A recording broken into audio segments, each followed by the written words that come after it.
અમીર મજમુદાર, કાર્યકર Indian red cross society, સર્વોદય blood bank અને સાંઈ સુખધામ સેવા ટ્રસ્ટના સંયુક્ત ઉપક્રમે આ વર્ષે ત્રીજું વર્ષ છે.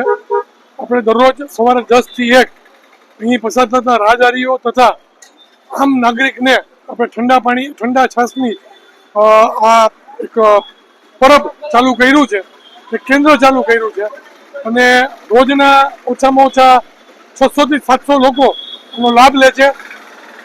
અને અમે એવું ઈશ્વરને પ્રાર્થના કરીએ છીએ કે આજે ઉનાળાની જે કાળઝાળ ગરમી પડે છે, આ ગરમી અત્યારે ખૂબ જ વધારે પડતી છે. લોકો પણ ખૂબ વધારે પડતા પ્રમાણમાં આનો લાભ લે છે અને આશા રાખીએ કે હજુ વર્ષ સુધી આ અમારી સેવા ચાલુ છે. જોવા જઈએ તો અત્યારે રસ્તો સુમસાન થઈ ગયા છે અને 42 થી 44 ડિગ્રી સુધી. ગરમી વધી છે, ગ્લોબલ વોર્મિંગનું કારણ છે, અલ નીનોની પણ સાઈડ ઇફેક્ટ છે. એટલે ગરમીનું પ્રમાણ તો વધવાનું છે. પ્લસ સિમેન્ટના જંગલો વધી ગયા છે. આપણે વૃક્ષારોપણ કરતા નથી. છાંયડો આપણને ગમે છે પણ છાંયડા માટે પ્રયત્ન કરતા નથી. તો લોકોએ વૃક્ષો પણ વાવવા જોઈએ અને બને ત્યાં સુધી જે પેટ્રોલની જે બચત કરી વાહનો બને ત્યાં સુધી પુલિંગ કરીને એકબીજા સાથે નીકળીને પણ જે વાહનોનો વપરાશ છે થોડો ઘટાડે તો ગરમીનું પ્રમાણ પણ થોડું ઘટે.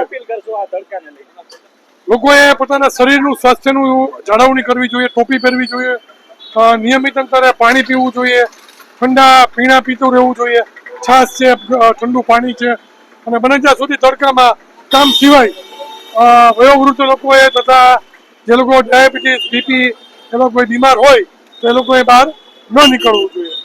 હું દલસુખ ભોગાભાઈ ગુંડલિયા અહીંયા આઝાદ ચોક વિસ્તારમાં 2-3 વર્ષથી છાશ વિના મૂલ્યે પીવડાવે છે અને આ બહુ સારું કહેવાય કે અહીંયા જો એક ઠેકાણે ક્યાંય પણ પાણીનું પરબ મંડાય તો બહુ સારામાં સારું અને માણસને તકલીફ ન પડે એવી સુવિધા થોડીક કરો તો વધુ સારું એમ. અત્યારે હાલ 45 ડિગ્રીનું તાપમાન જોવા મળે છે.